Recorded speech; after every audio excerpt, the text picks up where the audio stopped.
All right. I'm ready when you are. Cool. Hey, Bruce. How's it going? I let Bruce out of the attic for this. Yeah, that's right. I'm out. I'm out.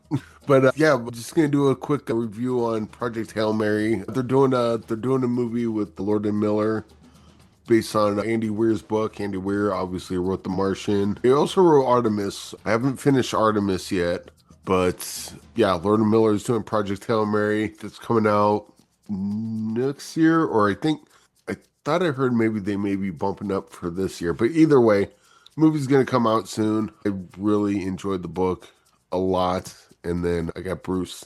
I tricked Bruce into reading it. You've been putting out this plea to all the listeners to please watch or listen to it before they start releasing trailers and stuff for it. And like you said, the IMDb already gives away spoilers and stuff. And you were like, "Come on, guys, this is Yeah, your chance." And I was like, "Sure, I'll give it a chance." And I ended up reading it. I did a combo platter.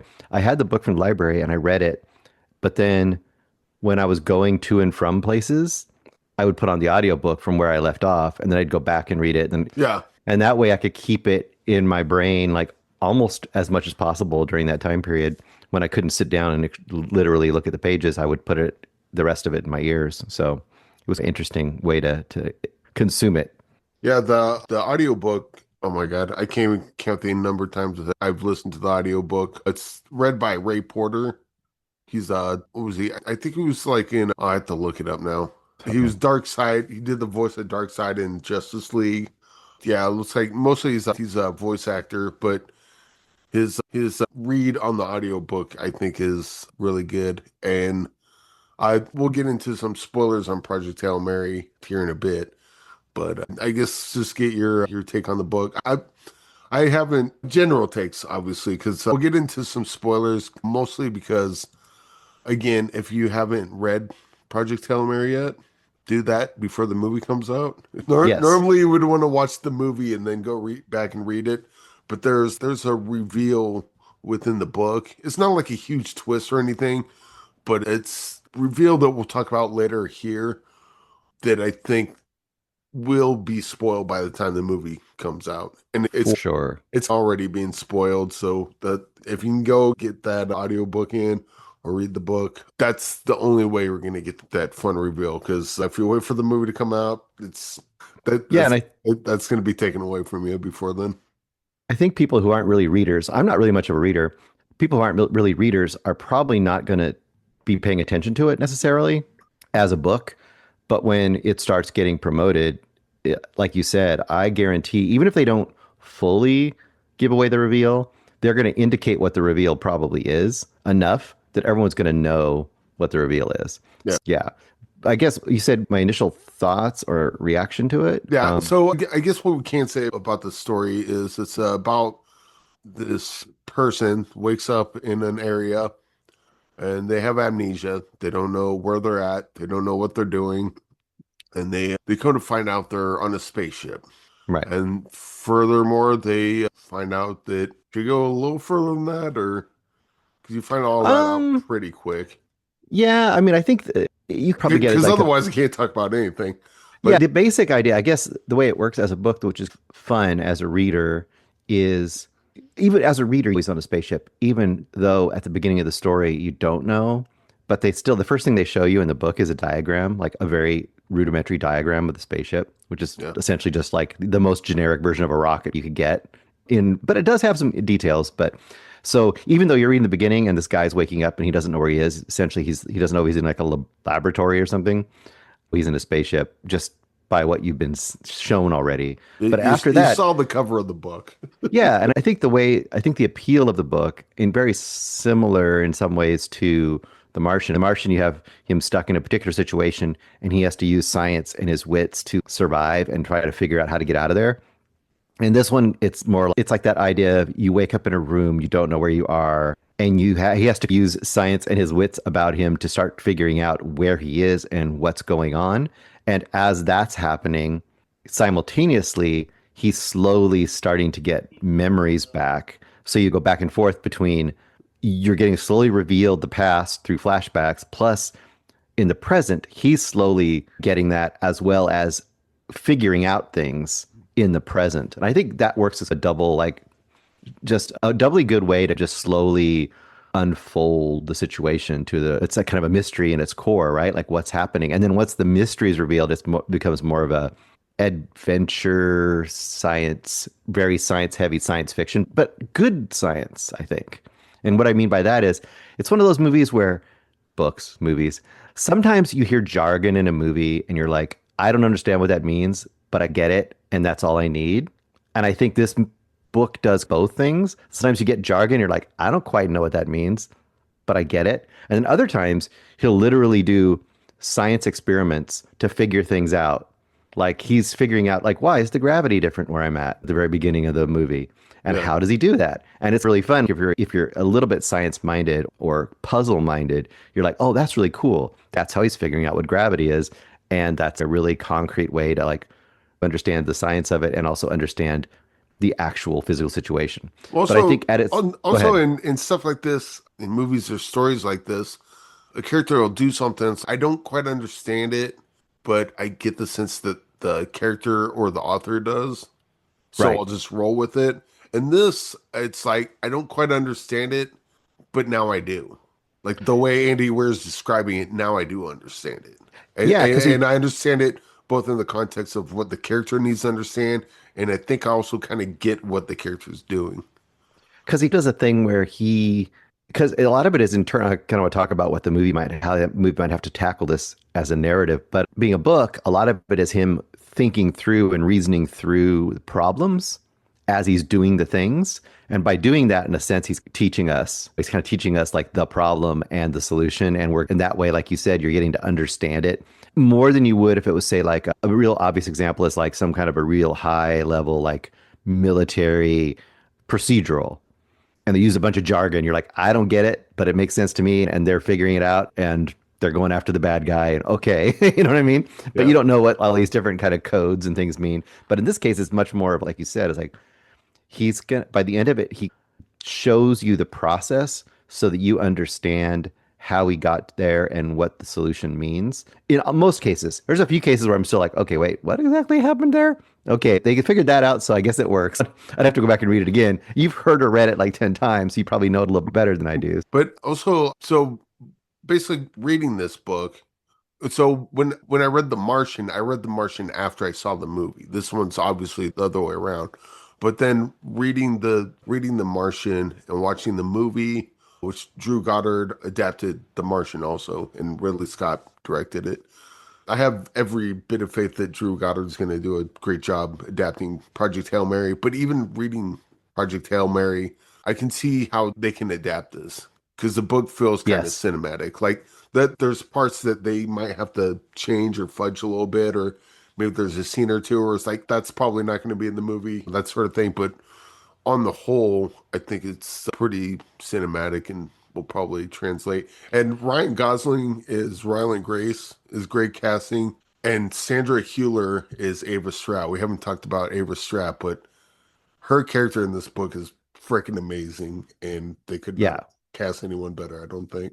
No, I think that the use of those scenes, which of course fleshes out the entire situation, you could imagine this book being done literally totally just from his point of view and just having him have to deal with it and slowly remember what's happening, but not have all the flashbacks. But I think the flashbacks definitely it adds. There's a thing that happens towards the end that is really important that it adds, like a very big Oh, contextual yeah. thing about, I guess, his attitude towards everything. I'm just gonna leave it at that. Yeah. And there's a really interesting, and this once again is not a spoiler. There's a really interesting plot element in that when you're first reading it, I keep saying watching, when you're first reading it, the idea that he has amnesia in a sense. So he's slowly discovering what his mission is again. Like he obviously knew it at one point, but now he's having to figure it out again as in a way to reveal it to us. But there's a really big reveal about that doesn't happen until almost the end, which I'm indicating when not saying, which I think is really a cool element, which did not have to be in the story. It would have worked without it. But by having it there, it adds a whole level of character development, which you could imagine this movie not being a very character development kind of movie. It could be mostly just a survival thriller space adventure Yeah. thing. I And mean, it would be The Martian Part 2. Yeah, and that would be totally good and acceptable and probably a lot of fun too. But the fact that there is this level of character and the quote twist adds a level of character to it too. There's a level of character here that I think is going to make this, if it's done right, really good.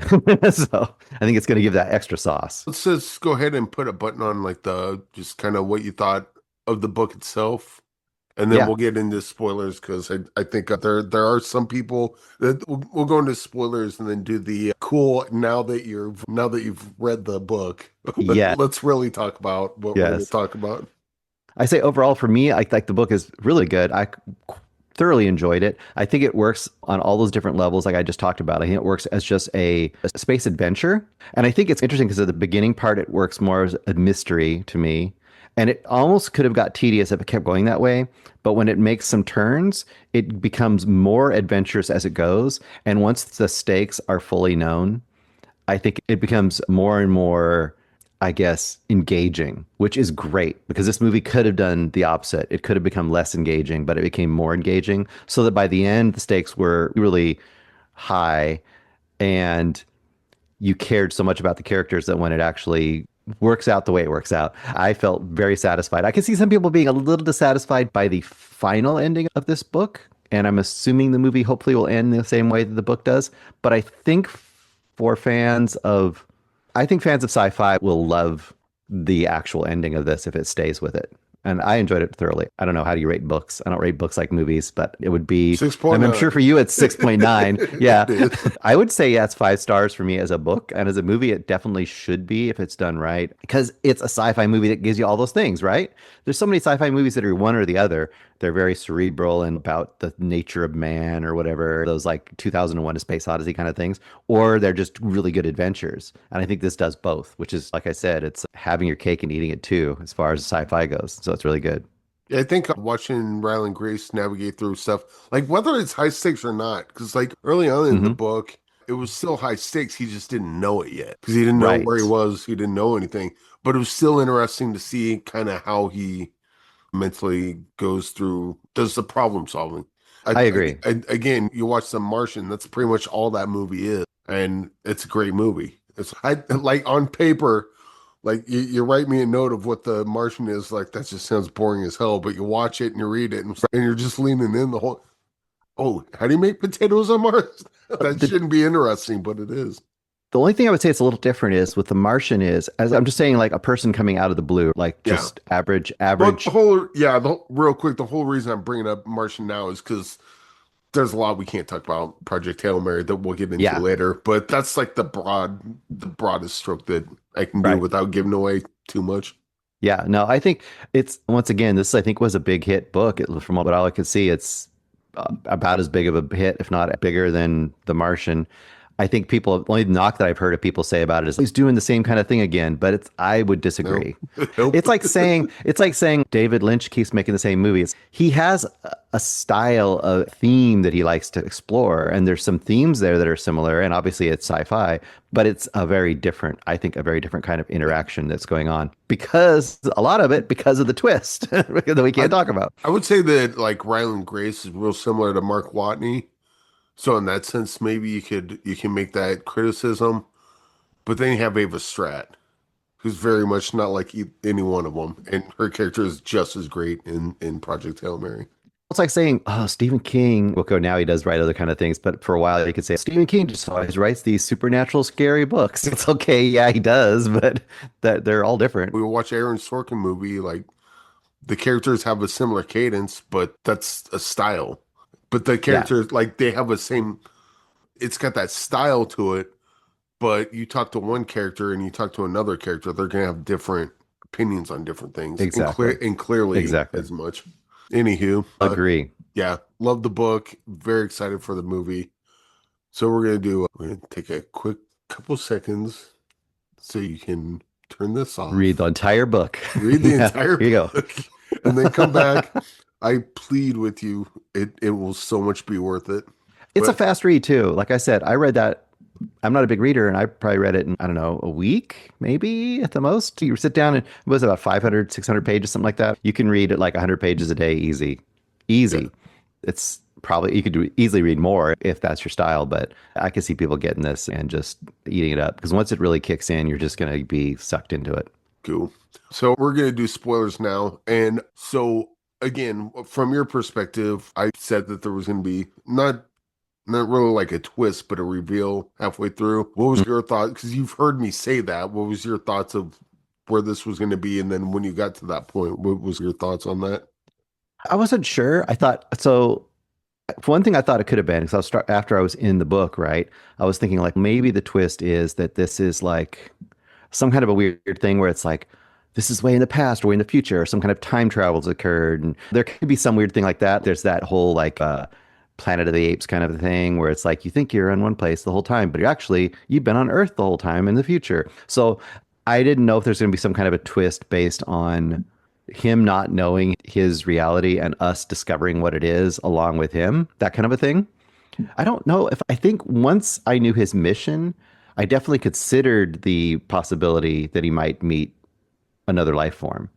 But that was pretty almost right when it happened. Like it happens pretty soon after that. I can't honestly pin down what I thought it was going to be, but like I said, I think thought it was going to be something like that we're being misled. You know what I mean? Like we are being shown one thing, like or one of those things where it's like, oh, he's actually inside of a study. He's being studied, and he thinks he's in space. That kind of a thing. You have those a lot.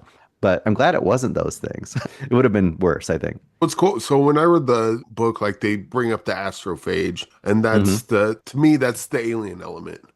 Exactly. So then, like my mind's not even on. Oh, Right. this is first contact. But what if first contact was a single cell organism that we have to defeat somehow? I'm like, oh, okay, this is an interesting way to go about this. And so meeting an intelligent life form wasn't even on my radar. And then when Right. he first comes across the ship, he's, wait, that's a spaceship. I have the hairs on my arms Yes. start saying, what the hell?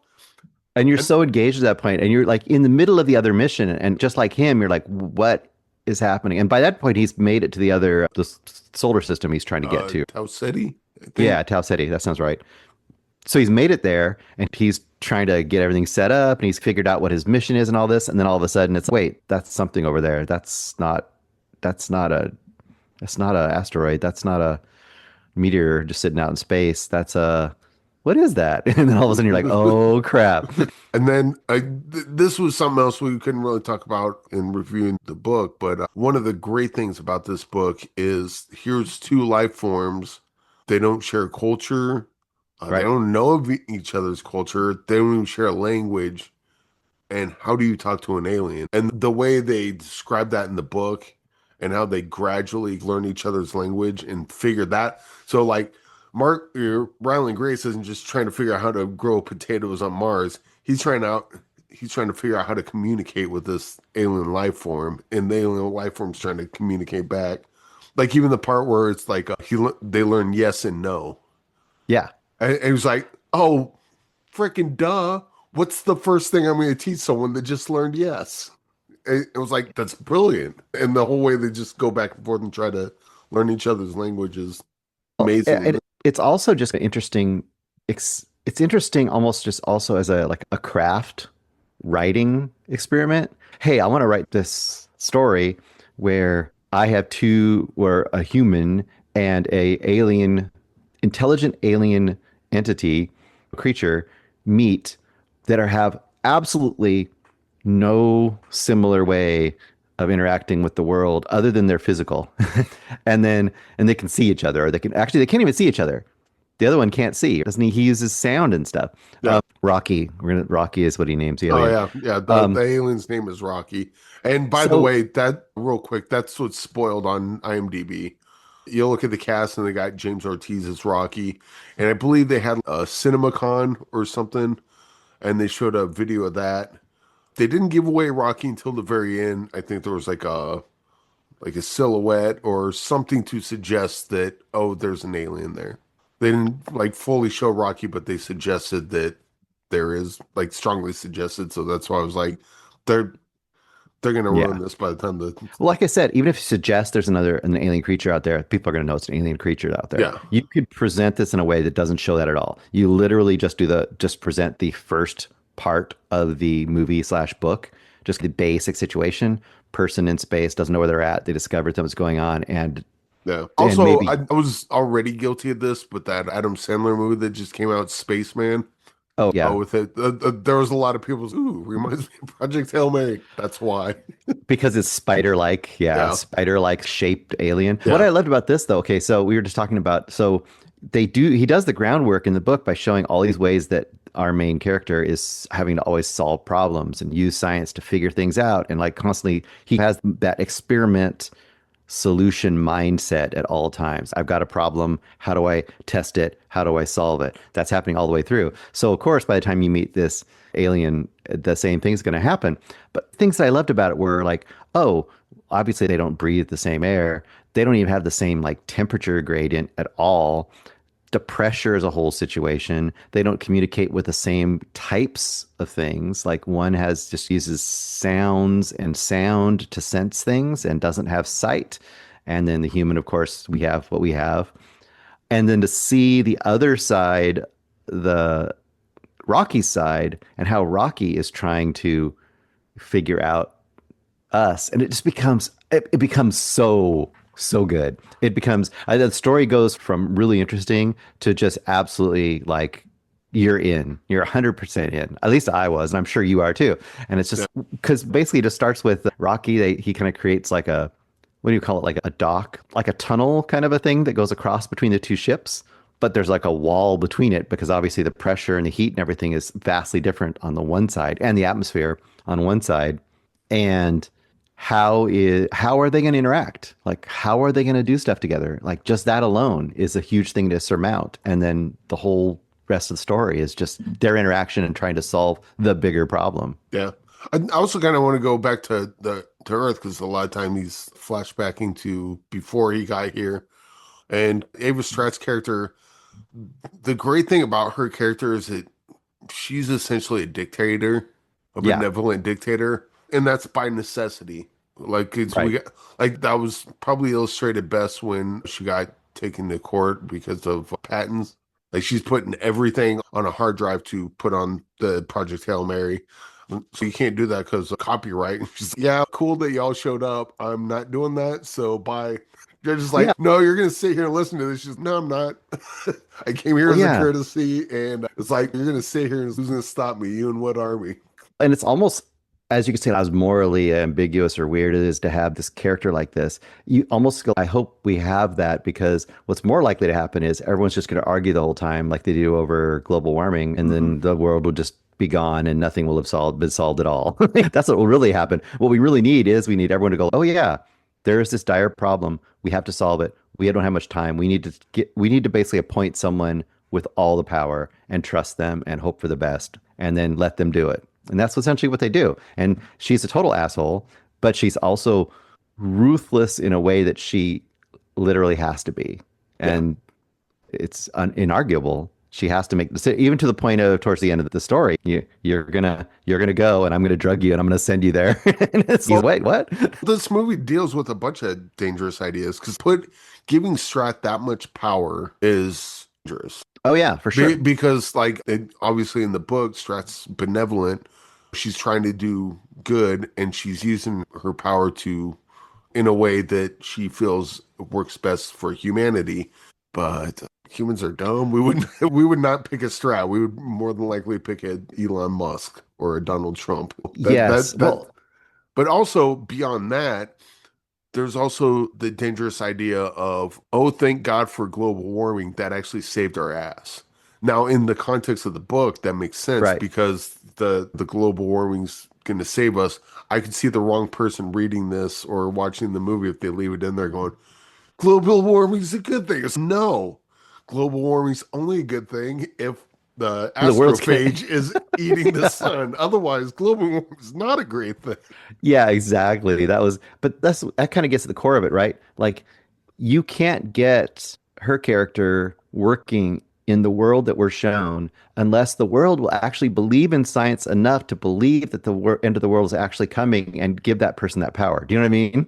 Yeah. Like, the world we live now, it would never even get to the point of her being appointed, because what will happen is no one would believe it in the first place. It, They would say, "Oh yeah, that's a whatever." it's amazing that just because of how effective Strat is in this, Project Hail Mary is kind of a utopian version of our world now. It is. Yeah. No, the whole thing is utopian in But the sense it's about the end of the world. it is. And It's no like saying that utopia. it's like saying if we were to believe enough in reality and facts and science, we might be lucky enough at the end of the world to maybe have this work, but unlikely to happen right now because we aren't even that reasonable. Honestly, that's the way it works, which is really, it's really cool. And it is not a political, in that sense, it's not a political book, although it definitely deals with world politics and kind of the weirdness, like you talked about what would happen and how you'd have to like just say, nope. It's like you're all going to have to do it. I have to tell you all what to do. It doesn't matter who you are. China, you're going to be part involved too. But it's not like heavy-handed in the sense like it's not preaching to us, other than it's to say if the shit goes down, if the stuff goes down, Family. someone has to make a hard decision, and we have to do what we have to do to either survive or not survive. You know what I mean? And I Yeah. guess that's about as political as it gets. It's really super pragmatic. Yeah. Speaking of family show, what are your thoughts on Rocky? My guess is that Rocky's just going to become iconic because he Yeah. already he's such a fantastic character, and the relationship between him and Ryland Grace in this book is just going to freaking sing when the movie comes out. Yeah, assuming it's done right. If it's done right, Rocky is going to be like E.T. as far as like beloved. And it's not, but he's not cute like E.T., but he's going to end up being beloved in the same way E.T. is because by the end of the story, you just love him because he is essentially he's not even the right word, right? Is he whatever. Yeah, I think so because they suggested that they suggested they have mates, and so Yeah. I think Ryland assumed that Rocky was a he. I think it's kind of Adrian like could have been the he, and then Rocky's a she, but but either way, the fact that they both make unreasonable decisions towards the end of the movie to save the other is that level of stupid humanity that's also what makes us human. That's a big point too, right? They both do things that are not in their best self-interest that almost kills them. They almost kill themselves, each of them, trying to save the other one. And I think that's going to help people too, because once you see that, you get that attachment because now you care. Like that there's like more than just there's more than that pragmatic thing that you see earlier, things that aren't as pragmatic, even though it ends up, quote, working out. You know what I mean? So I think that's going to make people, and plus he's just lovable because there's kind of dorks. They're both like science dorks and nerds in a way. And just yeah, watching them interact and like how, in a sense, Rocky he's just the craft master, right? He can just make anything. And our main character is not as good about that. He's really like scientifically minded. He can test things. He can figure out a test. He can stuff like that, but he can't build crap very well. Whereas Rocky can just he's like, you need this? Okay, gotcha. I'll be back. And he comes back with some contraption that works, some little mini airlock that he made or whatever it is. It's great. yeah. I think also part of the language barrier that they had to overcome. Rocky's got like a rudimentary understanding of English, and so he won't know the full context of a word, but he'll use it because and Ryland just gets it. It's, no, you are human. Sleep. You are stupid now. Oh yeah, That exactly. just the way they use language is pretty funny. Also, that their relationship is done really well in this, and I think not quite the end, but close to the end where they're both heading their separate ways. It's that sucks. And then Ryland's like, "Oh crap, the Talmiba got into the fuel," and you figure that out. But he's, "Oh shoot, if it happened to me, it probably happened to Rocky too. I need to Yep. go find him." And then there was that whole thing with, "How the hell are you gonna do that? Like, how far Oh yeah. apart are you guys?" And then when he finally finds Rocky's ship, and then Rocky's, "You made it back." I damn near cried. I was like, Yeah, "I'm not same. crying. You're." And then because he's not, once he does that, he's not going back to Earth. He's not going back to Earth at that point. Yeah. And you're like, holy crap. Oh no, And I'm talking about even before then. Like when he went back to help Rocky, and then, but yeah, I guess they just had the fuel to get to. yeah, Yeah, didn't he? Because once he decides to go back and get, you mean when the two ships split and Ryland's going to go back to Earth so when and he goes back to Rocky, there's still the chance that he can go back to Earth. They can figure it out, but they can't.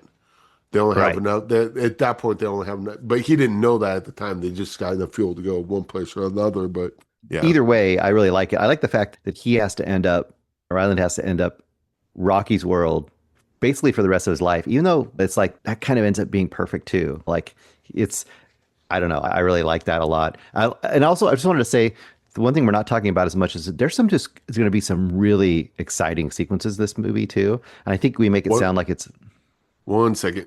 I think we're coming to the end of it actually.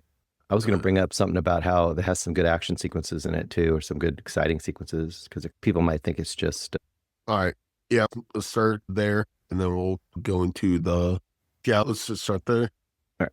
So anyway, you were saying about the action sequences. Oh, I was just saying, I think that some people might get the impression if they haven't read it or that it's coming out, they might think, oh, it's just going to be sci-fi, like science and like getting to know an alien and try to solve the problem and survival, which it is all those things.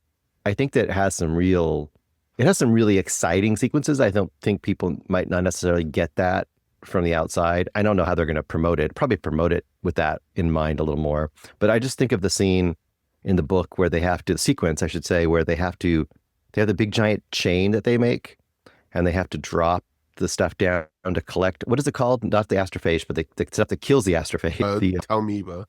Talmiba. So they have to try to dip down into the level of the atmosphere of Tau Ceti or whatever it is to get the Talmiba, collect it and bring it back up. And that whole sequence is just, I can imagine looking really cool and it's really exciting and things start to go off the rails and it leads to a whole deadly chain of events that almost kills them both. So I think there's stuff like that in here too that I think is just going to be viscerally really fun and exciting to watch. Yeah, pretty much anytime he's got to do a EVA, it's just oh no. Yeah. Yep. Like being on a spaceship and then having the spaceship like just being flung around, and then I don't know what the spaceship's going to look like in the movie, but in the book they got a picture of it and it's described. Not a lot to grab onto. It's pretty slick, and yeah, I just imagine them just standing on that. No, I'm good. And I just imagine when they get back inside, that whole sequence where Rocky almost dies. And oh yeah, the way that's done is going to be really exciting. And that's going to be one of the first moments where you're like, oh my God, Rocky, no, no, I don't want Rocky to die. And there's a whole thing there and him trying to do stuff to save Rocky and how he actually is doing the wrong thing. He doesn't know it, but he's doing the wrong thing and almost killing Rocky. And yeah, he's blowing the soot out of his vents. He's like, ooh, this will be good. And Rocky's like, what'd you do? That's how we heal, dude. Like, yeah, you almost killed me, but it's cool. Exactly. So little things like that. And so then when they do part later, you're like, oh, they made it through a lot, but I guess I'm sad to see him part, but also I'm happy that they both made it. But then when they get back together, it's even just that much sweeter. So I don't know, it's going to be really fun to watch. That's all I got to say.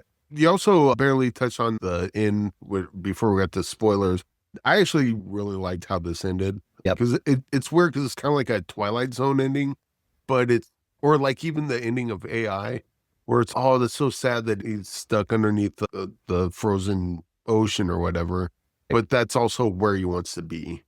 So it's got that kind of weird surrealness to it. It's, oh, this sucks that Ryan Grace is like stuck on this planet and he's never getting back to Earth. But at the same time, he was a fish out of water when he was on Earth. It seems like once he's on World, on Rocky's world, that's kind of where he's always meant to be. And he gets to be a teacher again, which is what he really loved anyway. And the fact that he's teaching all these aliens it's right on the edge of sappy cheese, but I want to see it. You know what I mean? I want to see him teaching all these little Rocky alien types. I would kind of like to see if Andy Weir ever made a sequel to this, and he absolutely could, of what's going on Earth while Ryland Grace is doing his, because we already know this story, but and even in the book, Ryland Grace kind of wonders, I wonder what happened. And then one of the Iridians come to him and mention that, hey, the sun's back to full luminance now. So it must have taken, or I don't think it was back to full luminance, but it was getting there. I can't remember how many times as I read this, but then he starts kind of wondering, I wonder, they figured it out clearly, but I wonder how much damage has happened since then. And it's like he's trying to think, do I even bother going back at this point? Yeah, it could be the society could have absolutely, the Earth, it could have been really badly hurt, obviously. And society could be absolutely apocalyptic at that point. Yeah. But they're not apocalyptic enough that they couldn't, when he sent the thing out there, that they couldn't actually use it. So obviously someone was there to use it. And what the names of the little things he had to send out? Was it Paul, John? The Beatles. Was it all four of them? Yeah. Yeah, because the test one was whoever the fifth Beatle was. That was like one of the Pete Best. Pete Best. It's like it's Beatles. Or wait, not Pete Best. There's the other guy. I think that might have been it. There's a guy who died too. Anyway, go ahead. Yeah, there was a fifth one that in the book he described it because it was like a prototype or something. And but yeah, that character he wasn't in it very long, but he was like, "Get it? It's the Beatles." Yeah, I got it, dude. I wonder if the author. I just have a feeling. I don't have any proof of this, but I wonder if the author loved silent running, because I feel like there is some love to silent running in this, because the Huey, Dewey, and Louie and silent running and just being stuck out there and just that whole thing. I feel that. From what I can tell, Andy Weir's a nerd, so that wouldn't surprise me if that was the case. Yeah. I can imagine him just watching this and everything. That was pretty cool, but I'm going to make it cooler. But also that was ecological, like the whole idea of trying to the survival of the world, the thing. Not that that's a really unique kind of stakes for a sci-fi thing, but the way it is presented has very much I could just see a love for silent running there. I don't know. Yeah. Maybe that's just me, but I see it there. So when watching The Martian, and then they had an extended version that I saw after I'd read the book, and there was only one, there was a couple things they cut from the book, but there was one big scene from the book that they cut out where he had to drive across Mars and had to go through this storm, which was a problem, which is weird that they would have two of those in there, because the storm on Mars, which kept them on Mars, was big contention because Mars doesn't have that strong of an atmosphere. So a giant storm on Mars, on Earth, the Earth equivalent would be a wind that does this. Not nearly enough to wreak as much havoc. And then they had another scene like that later on in the book, which dealt with that. So they cut that. That wasn't in the movie. Everything else was pretty, like, kind of the adaptation of Fight Club. The stuff that they changed wasn't so drastic that whoa, where's all these parts that were cool in the book? It's like the stuff that they cut out made sense, but it wasn't even that much. Like, they kept a lot of it in The Martian. I'm curious what you think they might cut out of this. Obviously, like, there's some internal monologue that they'll probably jettison because they need to. But I'm trying to think of some of the scenes that won't make it into the movie. I figure the stuff leading up to Rocky is going to be streamlined a bit. They're probably going to, like, there's a lot of stuff like trying to figure out how astrophage works and a lot of experimenting he does to get to that point. I bet you they condense that down a little bit and show, I have a feeling they'll condense that down a little bit. They might condense the opening a little bit where he's just figuring out where he is and what's going on. They might let him discover that a little faster. Once again, that's just book length versus like how complete you can be in a movie. Well, also, maybe like in some of the geopolitical stuff, they might tone that down a little bit. Also, in the book, when they're describing stuff, a picture's worth 1,000 words. You don't need 3 pages to describe something because you just see it. So I could, they really go through the experiments on some of the things in the book. I can see them doing that, like showing him doing a couple of things and coming out like, I figured it out, and telling us what it is or showing us what it is. I wonder how they're going to deal with, there's a couple things. How are they going to deal with the geopolitical stuff? I feel like I want that to be in there, but I wonder how much that they'll leave in there. I wonder if they'll either focus that to less. I don't know. I have a feeling they might do something with that. And I wonder if they'll leave in the thing about him being forced to go. Like the whole idea that he didn't want to go. I think that they have to, because we didn't talk about that. So like the whole reason he went in, and hopefully if you're watching this now, you've already read it, but what'd they say in the book? I'm not some sort of intrepid explorer. I'm a coward that got drug onto this mission, kicking and screaming. Like that part, just like, you want to talk about cringe inducing. Even when he's trying to lie about it, I gotta stay here for the kids, and it's just like, you're full of shit. Yeah. The fact that he's like an unreliable narrator who doesn't know it. Yeah. That's what's really cool about this, because the fact that he discovers, like at the same time that we do, essentially in the story, late in the story, that he didn't want to be there. he has assumed that he wanted to be there the whole time because he's still like remembering what happened and the fact that he didn't want to be there and he was the asshole and he's the one that lived out of the crew. Yeah. That's a great irony. And I hope they keep all that in there. I could They see have to, them because not wanting otherwise, to. because if they don't keep that, there's really no other reason to do the flashback. Like the whole reason there is a flashback is so you can have that moment. Without it, True. you could just tell this linear in a line. Well, I can't say the word. I know we say all this, but we've also seen them do things and not do it. I trust the people that are involved to do it. I just hope that it's not one of those things where studios would be like, I could see them being like, but we want to like him and it's Ryan Gosling. He needs to be likable. We don't want them to do. I could see that kind of thing happening and being really stupid, but I hope they don't do that. But that's the great part about where it came in the story. It's like you already like them. And then so when you see that, you're disappointed in them, but also it's, I can see that.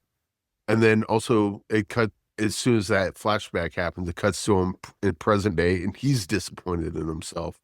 And it's so also it's not like the story's trying to get away with haha. No, it's almost working. They're not trying to make a hero out of him. They're trying to put you in his position of, I get why you would not want to do this. And now we see your current reaction to how you used to act. And we feel the same way. It's a really great part of the story. It's a really great redemption arc in a sense. And it's also saying things like, it's saying just by the facts of that you aren't destined to be one kind of person. Like people believe that I was destined. My life was destined to be this way. And it was that way. And he essentially got a new lease on life by losing his memory and being stuck in the situation. And he ended up being weirdly a better person for it. So I think that's the stuff that really, that along with all the Rocky interactions and the character of Rocky itself, those are the two things that I think make this truly special above just a very fun and cool sci-fi movie. You've got this really interesting character stuff, which does not have to be there, but it's really great that it is. Yeah. And what's your predictions on the movie portion of this? We talked about the book, both love it. And then as I'm hearing the casting, like Ryan Gosling is Ryan Grace, that's perfect. Yeah. Was not thinking of Ryan Gosling when I read it, but when I heard he was cast, I'm like, yep, nailed it. And then once I heard of Sandra Hüller as Ava Stratt, I'm like, oh, just give her the Oscar now. Like I think that's a foregone conclusion. Yeah. That obviously the movie could come out and the movie could suck, but it's weird because as much as I love the book, I'm really excited for the movie because I see all the potential. They're going to leave some stuff out of the movie, obviously, but the book is so rich with the characters and the story. Like this movie is theirs to mess up.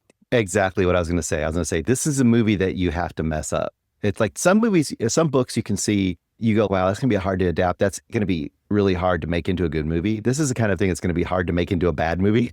They could find a way to do it. But I would say with the people they picked and the people who are involved, as long as the studio doesn't have their fingers in it too much, I think it's going to at least be good and it should be great. Now, if you had different people involved or something else going on there, or if they decided to turn it into a series on Disney Plus or something, I'd be a lot more worried about it.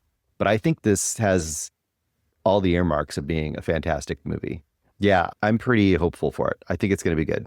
Yeah, I think favorite book of all time was I Am Legend, and still might be, because like this and I Am Legend have a lot of similar DNA. They're both a character isolated and doing science to figure stuff out. And I mean, you could probably put The Martian in there too, but even more so with this. But like right now, like Project Hail Mary and I Am Legend is tied. And I think just because of Rocky and Ava Stratt, like this is edging out I Am Legend. And I mean, if they can nail the movie, it's going to be really good. This has possibility edging out Gremlins, and I don't say that lightly. Yeah, I don't know if it'd be Gremlins to me, but I could see it. This is really good. It really comes down to Rocky. The way they pull off Rocky, if they pull off Rocky the way they should, that's going to be extra good. If it fails a little bit, then it might break it down a notch because that's what's got to work. And if it works, it's going to be fantastic. Yeah, just excited about it. And I don't know, this is even stupid to even say, but like awards consideration stuff, like it's weird to even say that because I haven't even seen the movie. I haven't even seen the trailer for the movie yet. but just there's so much potential here. Yep. And that you This can't is see it not doing that. This is the kind of movie that could do that, because if they do it right, it's the kind of movie that could have broad appeal, but also has just enough, like it has opportunity for really good acting, and it has enough like heart and stuff going on there that I could see it getting right in there, winning, and at least getting nominated for stuff, if not winning it. Yeah. Once again, we haven't seen it. It might be total trash. So they go out with it. I hope not. Now, here's the thing. If the movie ends up being garbage, that's just going to break my heart. Be like, Yeah. oh, it was right there. When you read a book that's so good. I can't imagine, like I said, once again, I don't think it's going to be garbage. It might be good and not great, but I think it's going to be surprising if it's bad. I'd be really surprised if it's bad. It would have to be the script or total studio meddling. Otherwise, it should be at least good. Speaking of I Am Legend, like when the Will Smith I Am Legend came out, I was so excited for that. It was like, they're calling it I Am Legend. That's the last three. Finally. That's the last 3 words of the book, and that means everything. So I'm like, they're calling it, they didn't call it Last Man on Earth. They didn't call it Omega Man. They're calling it I Am Legend. They have to keep the ending of the book. It's right there. And then I watched the movie. I'm like, oh no, please don't. It was so disappointing. It was like so much potential, and they just squandered it. So we shall see. I'm hoping not to be disappointed like that. Drew Goddard's got a history with Andy Weir. He nailed it with The Martian, so I have every reason to believe he's going to nail it with this. So I'm looking forward to it. I should also point out this is one of the spoilers, the James Ortiz is doing the voice of Rocky, and I'm curious if they're going to do it similar to how they did in the audiobook. I should point out the audiobook in this is fantastic, because a lot of this has to do with sound, just because of how Rocky can't see, he only hears stuff, and the way they transfer it's getting transferred into the soundboard thing he's made. So it's not even the actual voice. Like at the moment, and probably even going forward, Ray Porter is Rocky's voice, as far as I'm concerned. It'll be interesting to hear James Ortiz and how he does it, and if he can, because that's one hurdle you gotta hop. If you've heard the audiobook, Ray Porter's does excellent job reading a book and then portraying all the characters, especially portraying Rocky. I think of everyone in the movie, James Ortiz has the biggest hurdle to jump, because as far as I'm concerned, Ray Porter is the voice of Rocky. So that, and I'm sure James Ortiz can do it. I'm just saying, of anyone, he's got the biggest hurdle to climb. I think in general, the whole Rocky character is the biggest hurdle totally for the movie. Yeah. Because pulling it off, making it work, doing the right design for Rocky himself, making it look right. Like you just have to, that's going to be a kind of a tough balance. I still think it will work even if it's not perfect, but if it's perfect, it'll be what makes it great. Yeah. But anywho, I think that's about it. I think so. Until the movie comes out, and then obviously we'll revisit a lot of this and see if we're right or wrong. But you got any final thoughts on Project Hail Mary? If you got this far and you haven't read the book, what are you doing with yourself? I don't know, man. No, hopefully, if you have read the book, I would love to hear feedback from other people too. What do they think? They think it's going to be terrible. They think it's going to be great too. Are they have predictions that we didn't mention, or something that they thought that they're concerned may or may not be in the movie? I think that would be fun to hear other people's feedback who have read the book, which a lot of people out there have, and see what they're thinking about it. Yeah. Could have said it better myself. Oh, you could have. Smash that like. The subscribe button in the comments, all that. I don't even know where this is. Is this in Deepest Dream? Where is this at right now? You know what? Obvious prediction for the movie. Amaze. Amaze. Yes, for sure. Yeah. But yeah, that's about it. Look forward to the movie. Look forward to the trailer. Looking forward to anything that comes out on this. And don't let us down. Lord Miller, Drew Goddard, don't let us down. Don't let us down. It's right there. But if you do, at least try. All right. I guess I'm crawling back into the attic now. Yeah. Right. Get back in the attic. You know what, Bruce? What? You don't have to go back in the attic today. Oh, until tomorrow. So nice. You did good today. Do I get a TV dinner or something? Let's not get crazy. Okay. All right.